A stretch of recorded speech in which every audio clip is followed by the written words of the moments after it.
Hola, ¿cómo están? Vamos a tener unas reflexiones en torno al mundo de Homero, al mundo que está en la base, en una de las bases de nuestra cultura occidental. Podemos ubicar el mundo homérico entre el siglo X antes de Cristo hasta más o menos con una gran influencia hasta el siglo VI, V antes de Cristo. Estamos en esa base y como en toda base se van a dar tensiones. Principalmente las claves de esta tensión las vamos a resumir en la pugna entre aquello que se juega en ese gran poema que es el de la Ilíada y ese otro gran poema que le sucede que es la Odisea. Vamos entonces a abrir una serie de claves para comprender esta tensión que a su vez incluye una complejidad de otras tensiones. Y para eso vamos a ir desde una reflexión ética, ¿sí? Que tiene que ver con un ethos, con lo que es una serie de sentidos para el habitar, el tiempo, el espacio, las relaciones, hacia una reflexión también estética, para descubrir qué hay de lo que se considera producción, lo que se considera una obra, lo que se puede considerar o no un artista. Esas van a ser en principio nuestras dos direcciones en esta introducción en torno a una comprensión sobre nuestra cultura y nuestra sociedad también contemporánea. Parece extraño hablar de nuestra cultura contemporánea y leer unos poemas, unas obras que tienen ya unos 2800 años. Pero veremos que ahí se juega algo que todavía es vigente para nosotros. Por eso lo vamos a considerar un clásico, o dos clásicos, la Ilíada y la Odisea. Mientras la Ilíada tiene la comprensión mágico-mítica en su base, tratando de expresar los ideales arcaicos de lo heroico, la Odisea, de unos decenios después, tiene un mundo de comprensión que podríamos llamar histórico y que intenta hacerse cargo de la convivencia humana y por lo tanto de una ética política. ¿Cómo comienza cada uno de los poemas? Oh musa, canta la ira de Aquiles, la Ilíada. O sea, lo que se canta es la ira que posee Aquiles. Ese es el indicador de toda una serie de peripecias que van a tratar de desarrollar, desplegar, expresar este ideal heroico arcaico. ¿Sí? Por eso se dice que la Ilíada es el poema de la guerra. Está ensalzada en todas las virtudes que corresponden al guerrero, a la posibilidad de lidiar en la guerra, de luchar, de ser poseídos por dioses para sentirse invencibles, para comprenderse prácticamente inmortales, aunque con la conciencia de no serlo también, pero para ir a la guerra. En cambio, la Odisea comienza contando el relato de otro personaje que es Odiseo, o también llamado Ulises, cuya virtud no va a ser la ira, el enojo, el valor, sino más bien la habilidad, la astucia, la inteligencia, la búsqueda de otros caminos que no sean la confrontación enojosa, irascible. Por eso también comienza de otro modo. Oh musa, canta la habilidad de este personaje llamado Ulises u Odiseo. Vamos a hablar un poco de estos dos grandes modos de comprender el tiempo, comprender las relaciones. ¿Qué significa una comprensión mágico-mítica? Que lo que se está jugando allí es algo que no vamos a llamar irracional, pero sí transracional o simbólico o mítico. Es decir, lo que se da ahí es una imantación del modo de comprender la existencia, el destino personal, el destino comunitario, dentro de un relato prácticamente indiscutible, casi sin ser factible de ser criticado. Mítico significa que hay algo ahí que supera nuestra razón y que nos conduce como si fuera un destino a tener que cumplirlo.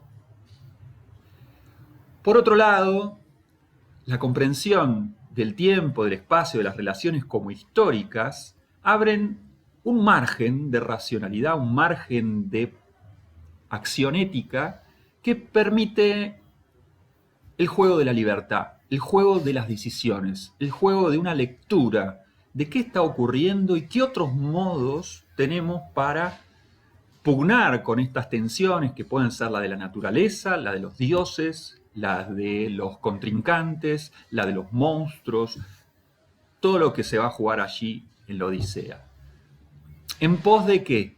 De la posibilidad de habitar una relación con los demás dentro de la polis y poder llevar la construcción de una paz. Entonces tenemos dos grandes direcciones.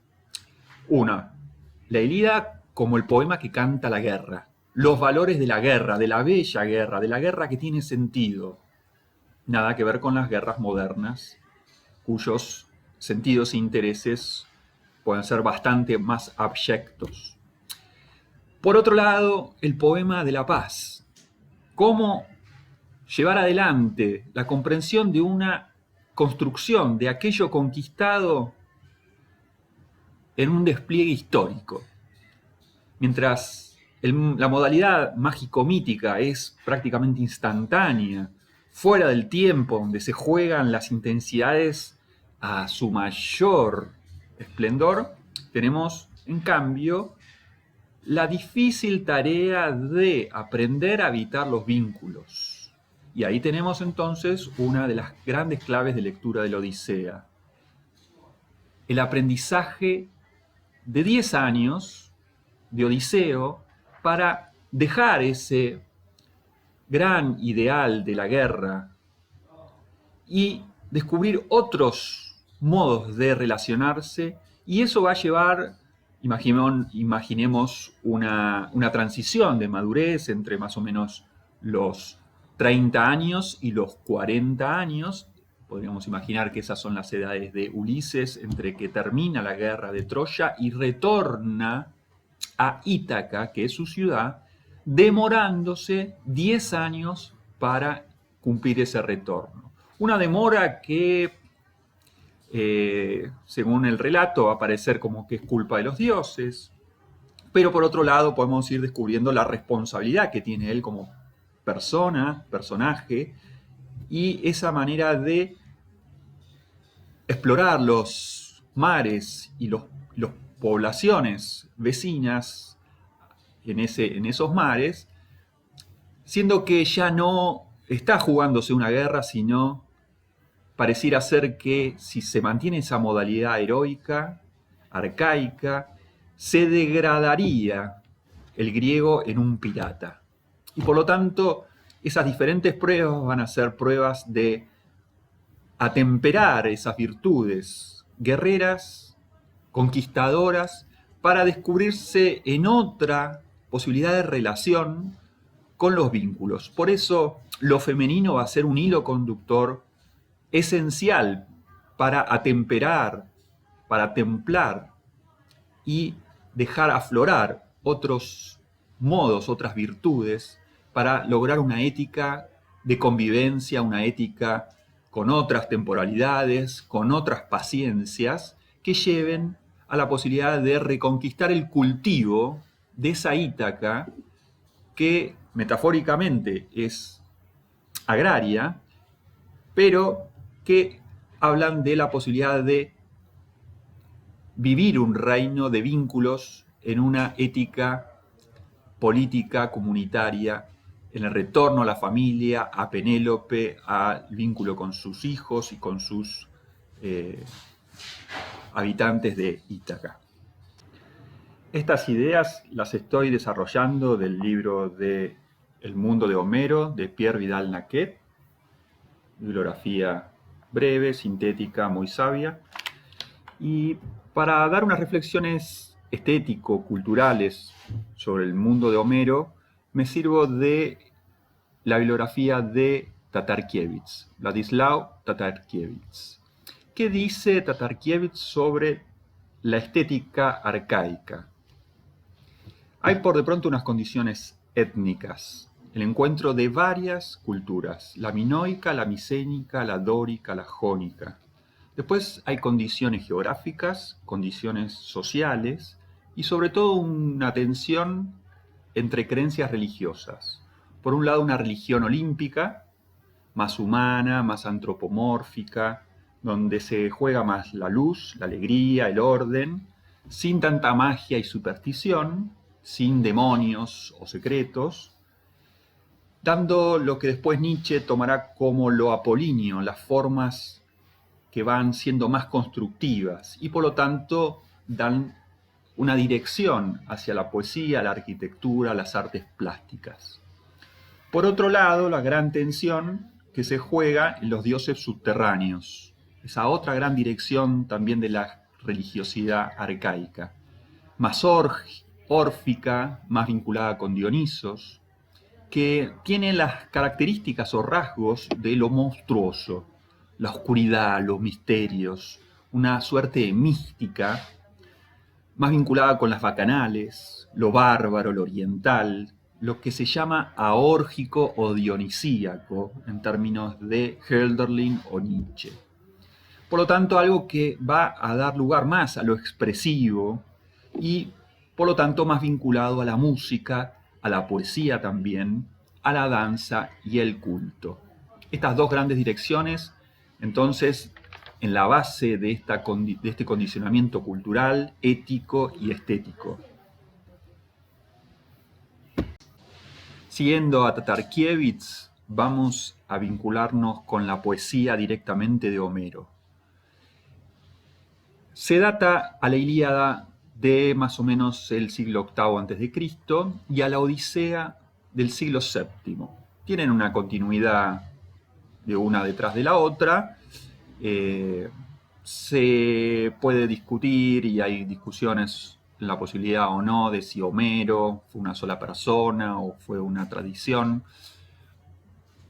Dejemos esa discusión de lado. Lo importante es que la poesía era, no como lo tenemos nosotros hoy en la época contemporánea, algo que puede ser más de culto, más vinculado con la literatura. No, aquí tiene un carácter público.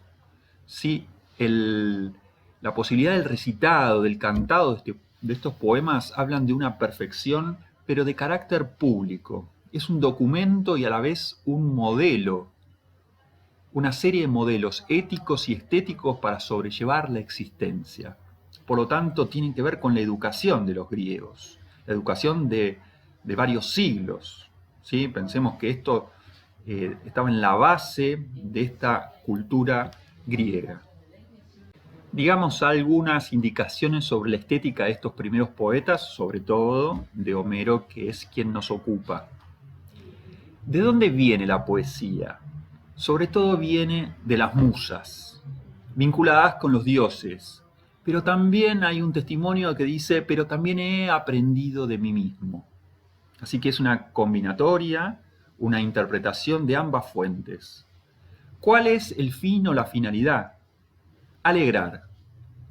Pero eso es de un modo insuficiente. También hay un momento educativo. ¿Cómo afecta este poema en los que lo escuchaban, en los que se quedaban encantados al escucharlo? De este modo, alegrando.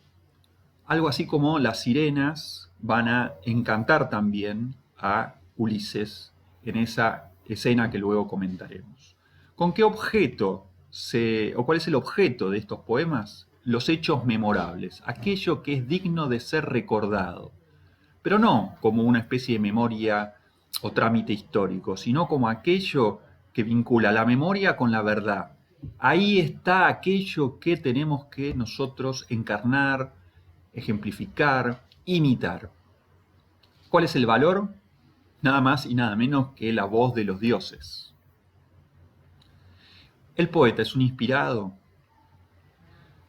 es semejante a los dioses, tiene una habilidad conferida por los dioses, una sabiduría transmitida por los dioses. El estatuto de verdad de esto, no estamos todavía en el mundo filosófico como para ser un gran problema. Esto después, en todo caso, se lo cuestionará Platón, Aristóteles y el mundo filosófico, algo así como 4 siglos después. Igual, ¿hay verdad o es invención? Hay una verdad o una verosimilitud en relación a la fidelidad de los hechos, pero también hay un margen de libertad poética, de libertad creativa que se permitiría el poeta. Ahí tenemos entonces una serie de elementos que hablan de esta estética, de esta poesía griega.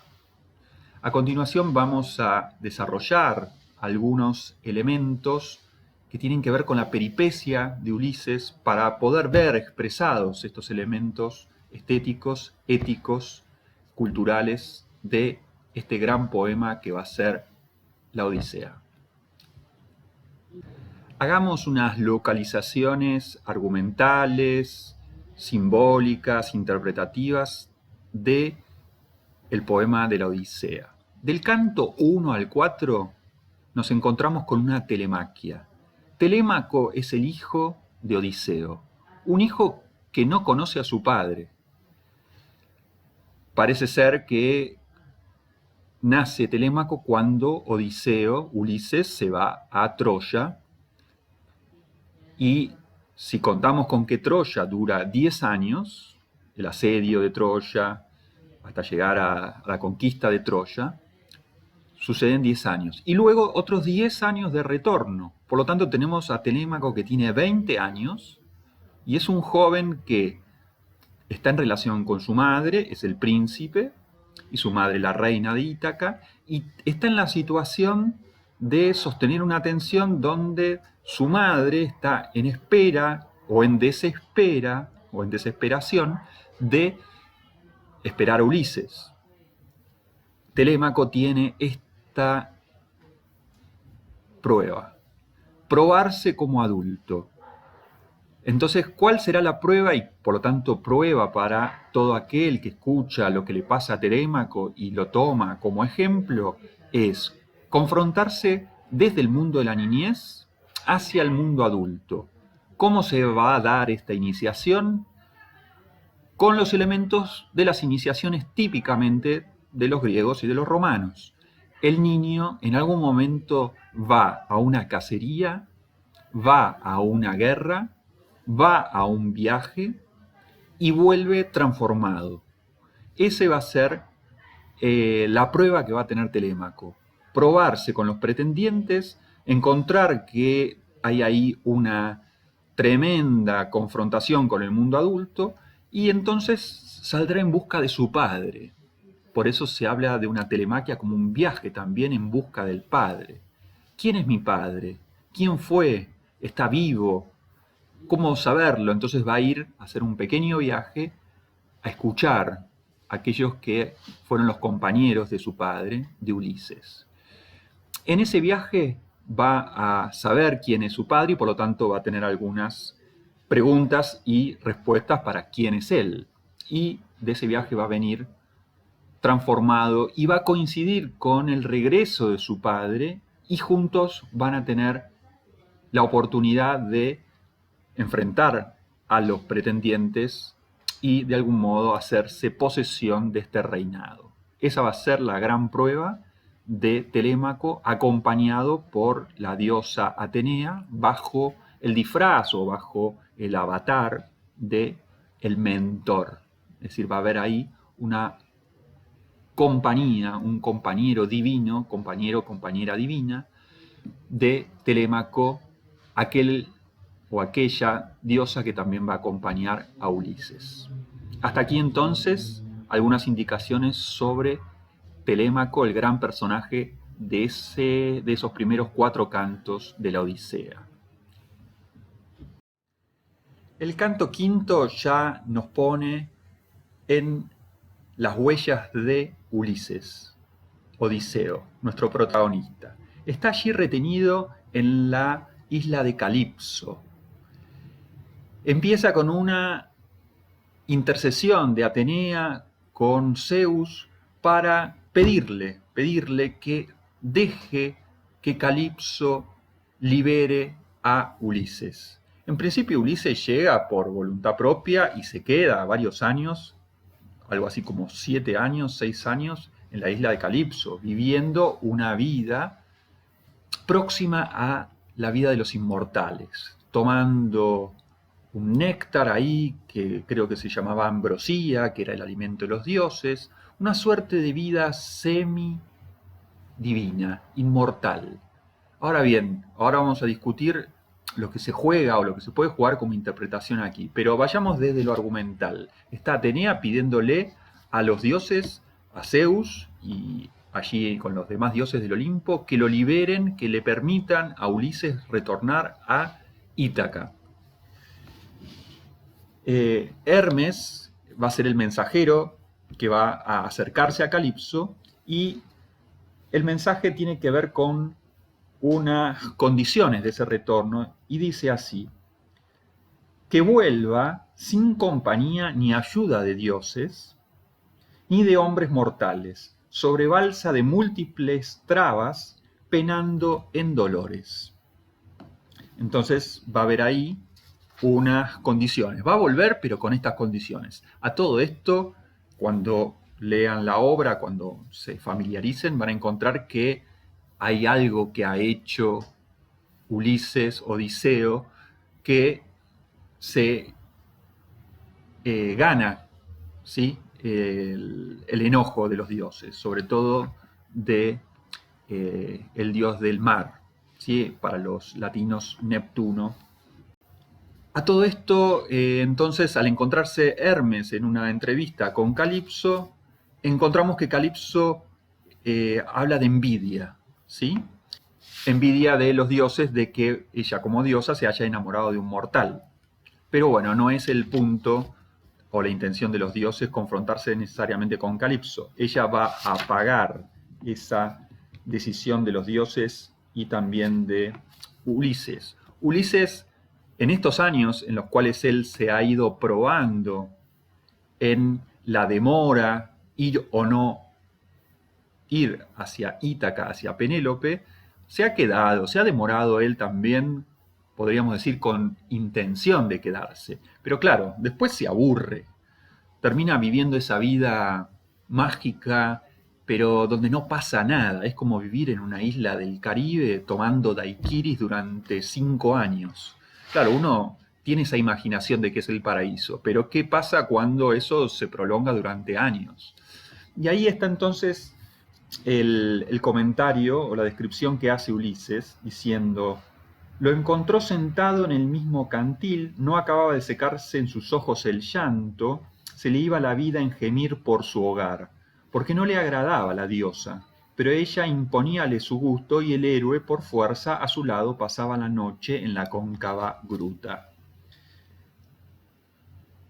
Infeliz, no me llores todavía, no consumas tu vida de ese modo, estoy pronta a dejarte partir. Y le da las indicaciones de hacer la balsa y que ella no iba a impedir su partida. Ahora bien,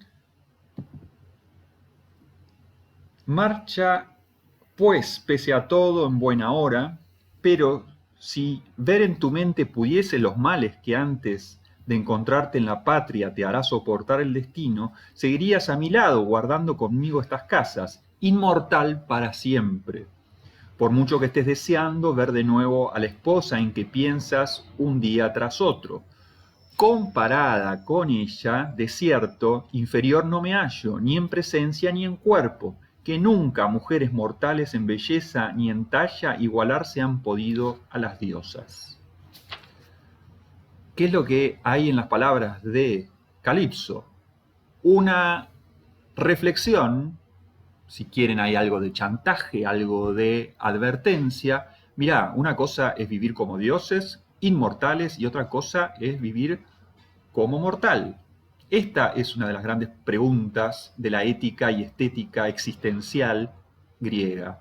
¿Qué es el ser humano?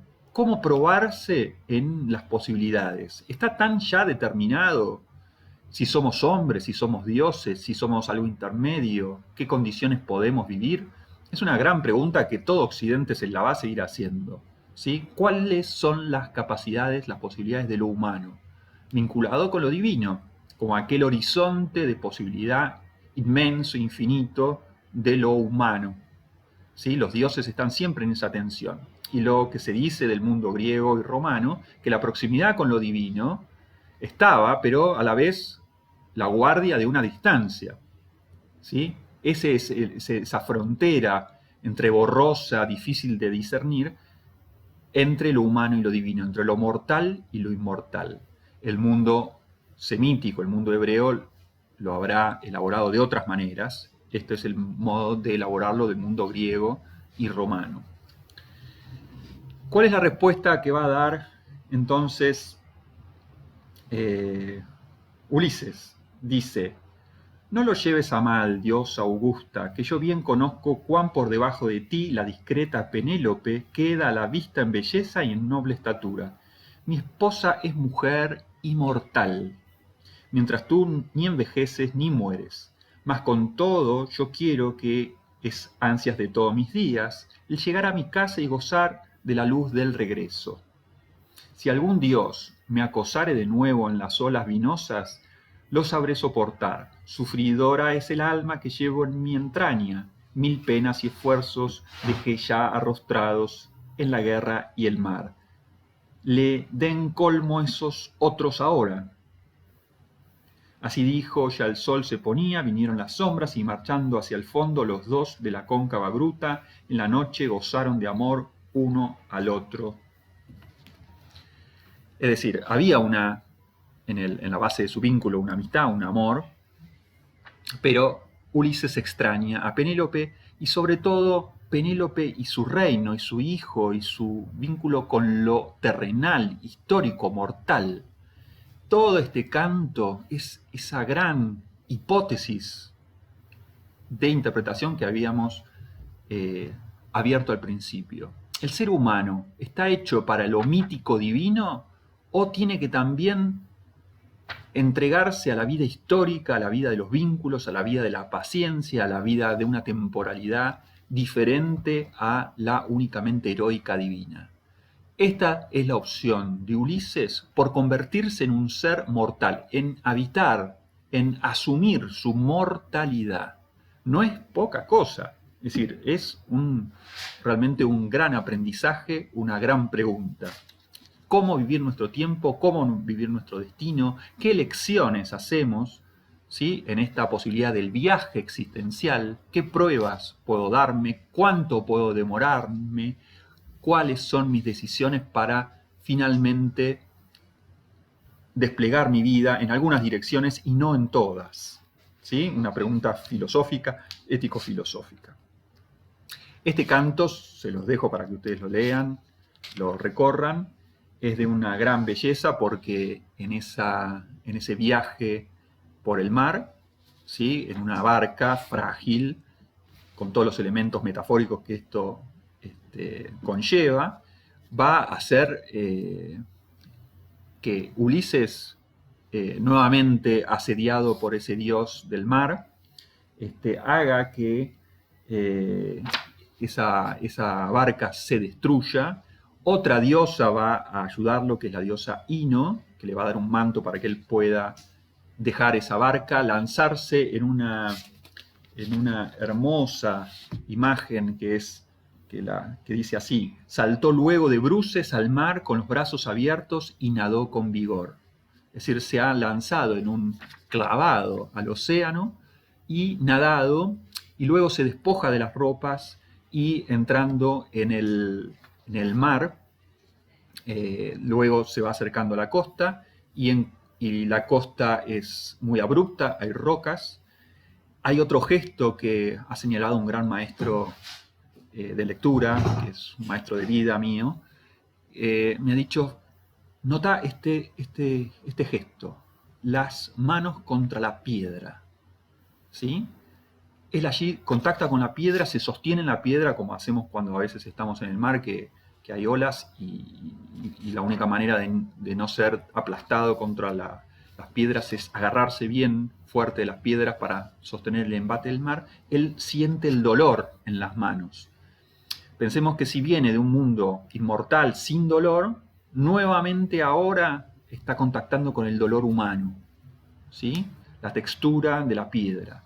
Y luego va moviéndose hacia la desembocadura de un río, y ese río, él le pide permiso, el río, esto es toda la concepción mágico-mítica, el río le permite entrar hacia la costa, y en la costa se va a caer exhausto y va a estar desnudo, y allí recuperar algo abrazándose a la tierra, abrazándose al tiempo, a lo mortal, y ahí vamos a tener entonces lo que se llama un retorno, un comienzo del retorno a esta comprensión de lo propiamente mortal humano.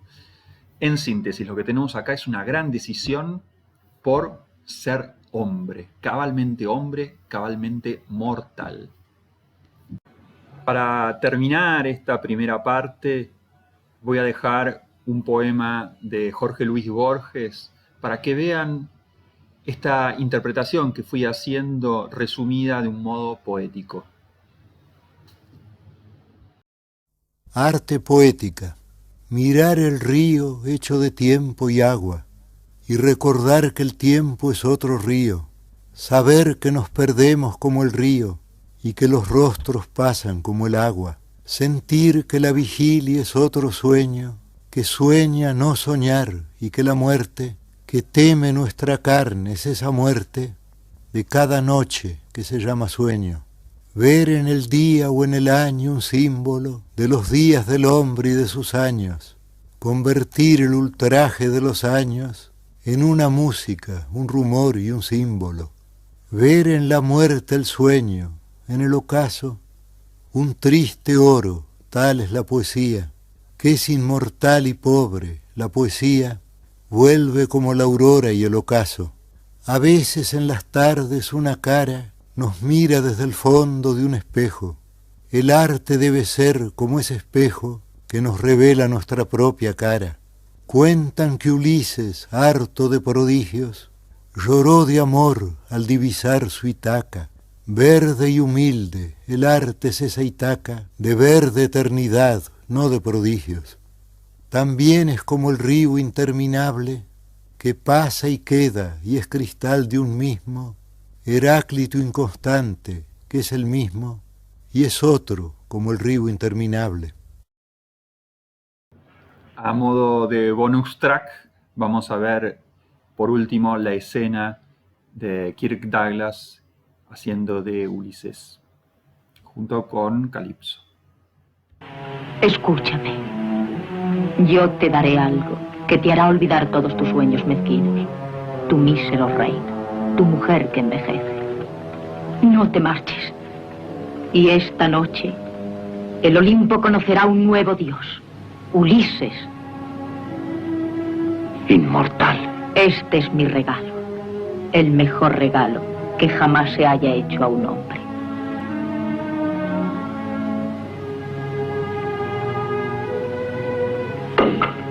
No. Hay dones mejores. Nacer, morir y en el intervalo vivir como un hombre. Sí, vivir como un hombre, temblando de miedo. Solo quien tiene miedo conoce la grandeza del valor. Y la vejez, esa pobre carne debilitada. Y al final, la muerte. He ahí la terrible herencia de los hombres. Yo acepto esa herencia. No espero caer como un héroe en la batalla o en el fragor de la tempestad. Bastará mucho menos. Un malestar inesperado. Un poco de frío en la noche. Y a pesar de todo ello, este frágil amasijo asustado ha podido combatir a un dios y aún no está vencido. Si algún día los hombres hablan de mí, lo harán con orgullo porque soy uno de ellos. Ese orgullo no valdrá para darte calor en el reino de las sombras. Yo te ofrezco siglos de luz. No creo que me desagradará demasiado cerrar los ojos en el momento justo.